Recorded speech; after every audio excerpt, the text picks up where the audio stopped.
Muy bien, vamos a continuar con el tema de receptores tirosinquinasa o RTK. Estos proteínas o estos receptores, pues son proteínas y un ejemplo de ellos es el receptor específico de insulina que nosotros estábamos viendo en clase como REI. Este REI o esta proteína, por ejemplo, su ligando viene siendo la insulina. Y esto se llama RTK porque se fosforila, R de receptor, T porque se fosforila en las tirosinas, solamente en las tirosinas. RTK y K es de quinasas, es decir, todas las quinasas, cuando hablamos de quinasas es porque se activa el proceso de fosforilación, las quinasas fosforilan. Entonces, vamos a ver un ejemplo de este receptor tipo RTK, viene siendo el receptor específico de insulina. En este caso, tenemos esta barra en color azul. Esta barra está representando la membrana celular de cualquiera de las células, puede ser una célula muscular, es decir, todas aquellas células que son sensibles a la glucosa. Esto quiere decir células que dependen de glucosa para poder generar alta cantidad de ATP, como son las células musculares. Por eso es que la pongo de ejemplo. Entonces aquí tenemos la membrana celular, tenemos una parte del receptor. Este receptor es bastante complejo, se dice que tiene 4 secciones. Por ejemplo, la parte larga, que se le conoce como cadenas B, son estas que parecen botitas, ¿verdad? Bueno, que parecen botas. Bueno, es una proteína transmembranal. Estas están pegadas por la parte de afuera. Recuerdo, siempre la parte de arriba, estamos hablando de la parte de afuera de la célula, la parte de abajo de la membrana viene siendo el citoplasma. Entonces, esta cadena B, por la región externa, tiene otras cadenas que se les llama como cadenas A. Estas cadenas, a su vez, están unidas por algunas cargas, algunos puentes. Y aquí podemos apreciar cómo tiene sitios específicos para la insulina. Entonces, esto que le comentaba de las cadenas beta, que parecen botitas, también se les conoce como dominio de la tirosinquinasa o de la quinasa de la tirosina. En pocas palabras, quiere decir que en estas proteínas tipo que se llaman cadenas B o botitas, justo donde haya tirosinas, donde haya tirosinas, se va a fosforilar. Ahí va a actuar la enzima quinasa, justo fosforilándola, como podemos ver aquí a la derecha. Aquí a la derecha podemos apreciar una vez aquí en medio, ya vimos que se llegó la insulina. Recuerden, la insulina nunca entra a la célula, solo se queda pegada ahí al receptor, en este caso es a las cadenas alfa, y una vez que está pegada a la cadena alfa, empieza a fosforilarse. Entonces, el hecho de que haya 3 regiones que se fosforilaron quiere decir que ahí hay tirosina, el aminoácido tirosina. Entonces, el receptor para insulina se relaciona con proteínas de acoplamiento, sustratos del receptor para la insulina. Bueno, eso es lo que nos dice el autor. Bueno, hay un video solamente para recordar, pero casi no se ve, solamente para recordar cómo es que ay, no puedo avanzar. Mm, ok. Entonces, eso está relacionado con la captación de glucosa. Una disculpa, no podía avanzar. Entonces, tenemos la captación de la glucosa. En la captación de la glucosa, nosotros ya hemos visto cómo tenemos el receptor específico de insulina, llega la insulina, activa la fosforilación de la tirosina y esto, a su vez, alguna vez le he comentado que son aproximadamente 128 pasos para que las proteínas G puedan salir o quedar unidas a la membrana de la célula. Bueno, esos 128 pasos vienen siendo que a grandes rasgos son los que le voy a explicar enseguida. Una vez que se fosforila las unidades beta del receptor específico de insulina, se activa, se pega una proteína larga que se le llama como el dominio PTB. Este dominio PTB, a su vez, tiene otros sitios que se van fosforilando y activa otras proteínas de señalización. se van fosforilando y se activa en ese momento otra proteína que se llama GRB2, a su vez se une con otra proteína SOS y esa a su vez activa a las proteínas RAS-GTP. Y también hay otra subunidad, otra región de esta dominio PTB que se une, activa otras dos unidades que se llaman PI3K. Bueno, en pocas, bueno, ¿y eso qué tiene que ver? ¿Qué es eso? Bueno, lo que nos dice la teoría dice que una vez unido con el receptor para insulina, pueden fosforilarse varios residuos de tirosina y SR. Esta tirosina fosforilada sirve como sitio de unión para otras proteínas, incluida una quinasa de lípidos llamada PI3K. Es una quinasa de lípidos. ¿Qué significa que sea quinasa de lípidos o sinasa de lípidos? Significa que tiene capacidad de fosforilar algunas cadenas de lípidos. También se activa una proteína adaptadora, la GRB2, la que ya comentábamos aquí, y esta a su vez una proteína tirosina fosfatasa, la SHEP2.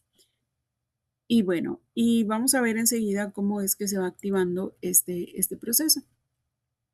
Entonces, la activación de la proteína PI3K conduce a la formación de fosfoinosítidos unidos con la membrana, incluido el PI3P. Esto es el fosfatidilinositol 3-fosfato, una de las quinasas clave en muchas vías de señalización que interactúan en la membrana plasmática del PIP3 mediante un dominio pH en la proteína. Esta interacción cambia la conformación de la molécula PKB, lo que la convierte en sustrato para otras quinasas unidas a PIP3, fosfatidil inositol 3-fosfato, que fosforila a las PKB. El segundo mensajero que se genera en este caso, el segundo fosfato que se muestra unido a PKB se agrega por efecto de una segunda sinasa, más probablemente una proteína conocida como emetor. Una vez activada, PKB se disocia en la membrana plasmática y se mueve hacia el citosol y el núcleo. El PKB es el principal componente de varias vías de señalización separadas que median la respuesta a la insulina. Estas vías conducen al traslado de transportadores de glucosa a la membrana plasmática. Esto es como que lo más conocido, es decir, como el GLUT4 ya ve que está colocada en vesículas, cómo es llevada hacia la membrana para que empiece a captar glucosa. Bueno, todo eso que le dije, a lo mejor, que acabamos de leer, mejor dicho, son unos nombres y una de las tantas de las 128 proteínas que se activan en cadena. Entonces, justamente para que pueda llegar la GLUT4 a la membrana celular. Y otro de las vías a las cuales conduce es la síntesis de glucógeno o síntesis de nuevas proteínas. Bueno, de lo que le trato de comentar en este caso es este receptor específico para insulina, cómo se van, por ejemplo, en dibujito así sencillo, cómo este receptor, cuando llega la insulina, activa a otras moléculas al interior, lo que conlleva que recuerde, aquí estamos en el citoplasma de la célula muscular, lo que conlleva que pues hay varias vesículas en las cuales están almacenando a GLUT4. Recuerde, esto es cuando acá fuera de la célula pues no hay glucosa, pero eh, se detecta la presencia de glucosa, el páncreas libera la insulina se une al receptor y vienen estos 128 mensajes que inducen que la vesícula que tiene resguardados a GLUT4 los lleve, claro, son las proteínas motoras caminando sobre los microtúbulos quienes las llevan. Esa es otra historia, otras moléculas, otra señalización, pero de momento solo comentaremos que la vesícula con las GLUT4 es llevada y extendida en la membrana de esta célula muscular para que ya las GLUT queden extendidas y queden listas para empezar a, permitir la entrada de gran cantidad de glucosa a la célula muscular. y ya posteriormente la glucosa, pues, empieza con el proceso de glucólisis, luego los piruvatos que se generan van hacia mitocondria y finalmente producir ATP. Entonces, recordemos que cuando deja de estar en gran cantidad aquí afuera, la glucosa aquí afuera, pues ya sabemos que es sangre o el tejido o el torrente sanguíneo. Una vez que disminuye la cantidad de glucosa, se inactiva toda esta cascada y ahora viene otro proceso que casi no está descrito, vaya, de cuáles son todas las proteínas que intervienen, pero se empieza a invaginar. Imagínese usted todo un movimiento del citoesqueleto, toda una modificación del citoesqueleto para permitir que una parte de esta membrana se genere como una bolsita al interior, se separe y se guarde, y esté guardando solamente las GLUT4. Entonces, más o menos así es como participa la función de estos receptores específicos de insulina. Entonces, toda esta cascada pues induce a varios procesos, fosforilaciones, desfosforilaciones. Entonces, pues todo esto está muy relacionado con los tipos de diabetes, el tipo de señalización.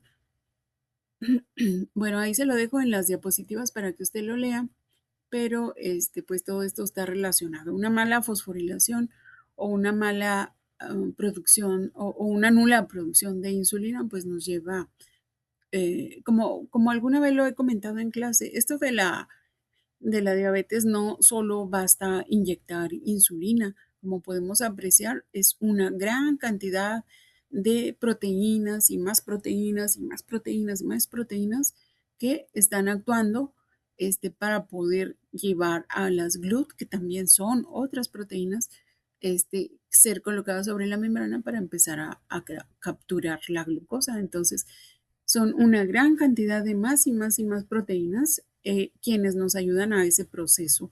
Y todo, por eso se dice que la diabetes mellitus es sistémica, porque son una serie de sintomatologías que no solamente están alterado un órgano o una célula en nuestro cuerpo, sino es multisistémico. Entonces siga tomando agua, sol y frutas y verduras y vitaminas y así. Bueno, y caminar, ¿verdad? Bueno, ahora vamos a ver otro mensajero. Esta diapositiva de la diabetes, ahí lo puede leer en la diapositiva que le compartí. Vámonos directo al ion calcio. Como ya veíamos, el ion calcio, pues participa, tiene muchas, muchas, muchas, muchas funciones. Una de ellas que mencioné hace un rato, pues es la contracción muscular, pero también participa en otras funciones, por ejemplo, la secreción de neurotransmisores, contracción muscular, metabolismo celular, control de los canales iónicos, participa en la expresión génica, participa en la muerte celular o apoptosis.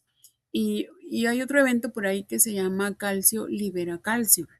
Entonces vamos a ver algunos ejemplos donde participa el ion calcio como mensajero. Esta que estamos representando acá pues es una célula. Bueno, bombas que controlan la concentración de ion calcio en el citosol o en el citoplasma. Bueno, los iones de calcio tienen una participación significativa en una gran variedad de actividades celulares. En cada uno de estos casos se recibe un mensaje extracelular en la superficie de la célula, el cual produce un aumento drástico de la concentración de iones calcio dentro del citosol o en el citoplasma. La concentración de iones calcio en un compartimento celular particular está controlado por la actividad reguladora de las bombas del ion calcio, intercambiadores del ion calcio y o conductos de iones de calcio situados dentro de la membrana que rodean al compartimento. La concentración de iones calcio en el citoplasma de una célula en reposo se mantiene en niveles muy bajos, casi siempre alrededor de 10 a 7 milivolts. Bueno, también participa en ciertas actividades de voltaje. Fíjese que esto casi no se lo he mencionado, pero la presencia o el traslado de iones calcio, iones sodio, iones potasio, también tiene que ver con ciertas características de polaridad de voltaje que deben de tener las células para un buen actividad metabólica. Desde el punto de vista celular casi no se lo he mencionado, pero desde un punto de vista físico-químico, haga de cuenta que todos estos cambios o intercambio de iones que entran, salen a la célula, los más conocidos, potasio, calcio, los protones, todo esto está relacionado con cierto voltaje que tiene que conservar nuestras células. En cambio, bueno, de 10 a las 7 moles, dice. En cambio, la concentración de los iones en el espacio extracelular o dentro del retículo endoplasmático liso o en una célula, perdón, o en una vacuola vegetal es 10,000 veces más alto que en el citoplasma. Bueno, eso es lo que nos dice el autor, Gerald Karp, que es el autor de estas imágenes. Bueno, ¿cómo se lo puedo explicar? En pocas palabras, aquí lo que tenemos es una vacuola, bueno, esta es la membrana celular, aquí arriba es una membrana celular. Este es un conducto de voltaje que le permite la entrada al ion calcio. Podría ser un movimiento sin port, por ejemplo, está entrando solamente el ion calcio. Entonces entra el ion calcio, por ahí le comentaba en una diapositiva anterior que hay una actividad que se llama calcio llama calcio. En este caso, aquí en color naranja es fuera de la célula, la región blanca es el citoplasma, esto es la membrana celular.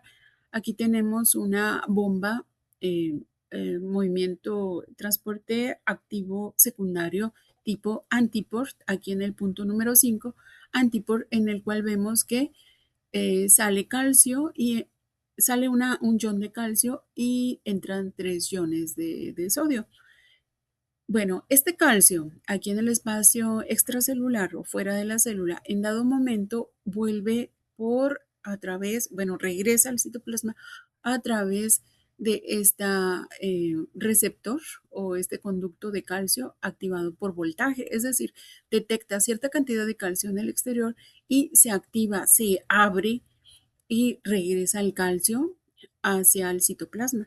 Entonces, cuando llega el calcio al citoplasma, llega como en una cascada, gran cantidad de calcio, y viene a estas vacuolas que en su interior tiene gran cantidad de iones calcio. Entonces, llega esa gran cascada de calcio, entra y llega a estos receptores que están sobre esta vacuola, que se llaman los receptores para rianodina o receptores de la rianodina, así se los conoce como RIR, receptores de rianodina. Entonces se coloca el calcio y esto impulsa a que salga más calcio, por eso se le llama calcio, llama calcio. ¿Y cómo es que van entrando calcios a esta vacuola, a esta bolsita? Recuerde que la vacuola significa bolsa. Esta es una vacuola de ion calcio o una bolsa de ion calcio. ¿Cómo es que va entrando a esta vacuola?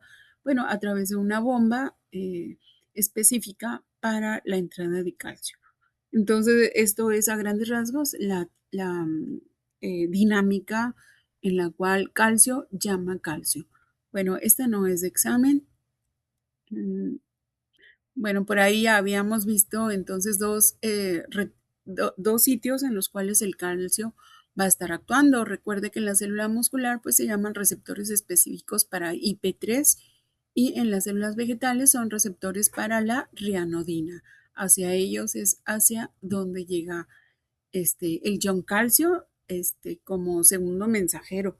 Sí, porque llega como segundo mensajero el receptor se llama IP3 y libera el calcio. Y aquí en este caso llega el calcio al receptor de la rianodina. Bueno, este receptor de la rianodina, dice, los receptores para rianodina se une con el alcaloide vegetal tóxico rianodina. Los receptores para rianodina se hallan sobre todo en células excitables, es decir, son células que reaccionan, eso es lo que significa, y se estudian mejor en células de músculo esquelético y cardíaco. donde medían el aumento de las concentraciones de calcio después de la llegada de un potencial de calcio. Este potencial era lo que le comentaba hace un rato, que es como la cascada de gran cantidad de iones calcio. Dice que la mutación en estos receptores de la reanodina se han vinculado con la muerte súbita durante el ejercicio. Según sea el tipo de célula en la que se encuentren estos receptores de reanodina, pueden abrirse por diversos agentes, incluido en el mismo calcio. El ingreso de una cantidad limitada de calcio por los conductos abiertos de la membrana plasmática induce la abertura de receptores para reanodina en el retículo endoplásmico liso, lo que induce a la liberación de más ion calcio hacia el citoplasma. Este fenómeno se conoce como liberación de calcio inducido por calcio. Bueno, ya nos tardamos mucho con esto lo del calcio. Aquí le quiero explicar otra imagen que es de examen y en el cual participan esta imagen es de examen. Esta imagen es de examen y también tiene que ver con el ion calcio. Y tiene que ver cómo el ion calcio eh, es la regulación del ion calcio en las células vegetales. Bueno, y tiene que ver con el abrir o cerrar de los estomas. Recuerden, los estomas están por la parte de atrás de las hojas y se abren o se cierran de acuerdo a cómo esté la condición ambiental. Por ejemplo, una célula vegetal sana, eh, cuando hay, bueno, en la tarde, sobre todo en la noche, se dice que están abiertos los estomas, pero los estomas son dos células que se le llaman células guardianas y a través de ellas pueden entrar CO2. ¿Y cómo es que se colocan, cómo es que se abren allá estas células guardianas? Bueno, se hinchan por la entrada de agua, pero, por ejemplo, y ya sabemos que aquí por el opérculo o la abertura, ahí entra CO2 y puede salir oxígeno y vapor de agua de la célula vegetal. Sin embargo, cuando en el entorno, es decir, en el ambiente, está seco o hay condiciones adversas, la planta produce una hormona que se llama ABA o ácido abscísico. Entonces, por ejemplo, si hay sequía, la planta produce ácido abscísico o detecta, ¿verdad? Que está seco el entorno, produce este ácido abscísico. Entonces, lo que hace este ácido abscísico, en pocas palabras, es liberar agua o en otras palabras, deshidratar las células guardianas para que se desinflen, por llamarlo de alguna manera, y se cierren y a la planta pues no pueda estar liberando su vapor de agua, pero tampoco pues va a poder liberar el oxígeno y ahí ocurre la fotorrespiración. Pero bueno, esa es otra historia. Ahorita lo que queremos ver o explicar es cómo es que se deshidratan estas células guardianas para poder cerrarse. Como le comentaba, al detectar deshidratación se produce el ácido abscísico. Este ácido abscísico, primeramente lo que tenemos aquí es la membrana de la célula, la membrana de la célula guardiana, y viene siendo vacuola, algunas vacuolas que están aquí al interior, y esas vacuolas pues están resguardando, contienen calcio en su interior. Entonces, fíjese, aquí en la membrana de la célula guardiana, tenía canales de entrada para potasio, los cuales están cerrados. Y vamos a ver en el punto número 1, al momento de que se genera el ácido abscísico, del paso número 1, se permite la entrada, se abren como canales para la entrada de calcio.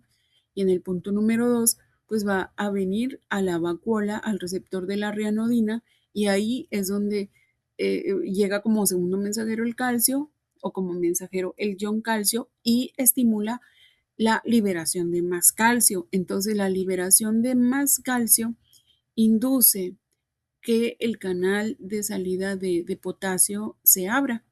Este estaba cerrado y ahora lo que induce es que se abra. Al momento de abrirse, pues se van a estar liberando más iones de potasio y esto va a inducir al liberarse el ion potasio, también induce que se libere agua, aunque acá está muy lejos de la imagen, pero esto induce que se libere agua. Entonces, punto número uno, entra calcio, se une a la rianodina, se libera mucho más calcio. Esta cascada de calcio, de ion calcio, induce que se abran los canales de potasio. Sale mucho potasio, pero también sale gran cantidad de agua y ya se cierran los estomas. Ya se cierran los estomas, las células guarda se deshidratan. Entonces, esa es otra de las actividades, que esta es imagen para examen. Entonces, esta es otra de las actividades que están regulados por este mensajero que es el ion calcio. Ahora vamos con otro mensajero. Esto ocurre en células musculares. Esto es muy interesante, es uno de los últimos mensajeros que se han encontrado y es el óxido nítrico como mensajero intracelular. El óxido nítrico pues es un gas inorgánico, se forma a partir del aminoácido llamado L-arginina y esto es catalizado por una enzima sintasa del óxido nítrico o NOS. Por ahí he visto muchas calcas en algunos autos, NOS. Me pregunto si sabrán lo que significa. Este gas, bueno, ojalá y sí sepan lo que significa, pero es bueno. Este gas es un gas relajante. Vamos a ver cómo es que es un gas relajante. Aquí tenemos una célula endotelial. Bueno, tenemos varias células, vaya. Pero sobre la membrana de esta célula endotelial tenemos un receptor para acetilcolina. Entonces aquí tenemos receptor para acetilcolina. Al unirse el acetilcolina a este receptor, induce la entrada del ion calcio a esta célula endotelial. Este ion calcio induce la acción de la sintasa del óxido nítrico. Aquí la tenemos, la activa. Y la sintasa del óxido nítrico a partir de la arginina, del aminoácido arginina, va a producir el NO, óxido nítrico. Este gas viaja hacia células vecinas y va a producir o activar a la guanicil ciclasa. Esta es una de las actividades que puede inducir. Y el otro es que este óxido nítrico viaje a otras células y va a inducir, ¿cómo se llama? La relajación muscular. Él va a ocasionar esta relajación muscular siempre y cuando la guanilil ciclasa metabolice el GTP hacia GMP cíclico. Y básicamente es este GMP cíclico el que induce la relajación muscular. ¿Cómo ocurre todo este proceso? Todavía falta mucho, como ver cómo es que actúa entre las uniones, las proteínas de unión entre célula y célula, pero sin duda es un avance, ha sido de los últimos gases, perdón, uno de los últimos mensajeros que se ha encontrado. Fíjese, el primero del mensajero o del ligando aquí es la acetilcolina. El número 2 es el ion calcio y luego el número 3 el óxido nítrico que actúa sobre otros. Es decir, una sola molécula puede desencadenar ciertas actividades en cadena y en este caso pues es para llevar a cabo la relajación del músculo liso. Bueno, un poco de historia acerca de este óxido nítrico. Por último, bueno, lo voy a dejar para otro video, apoptosis.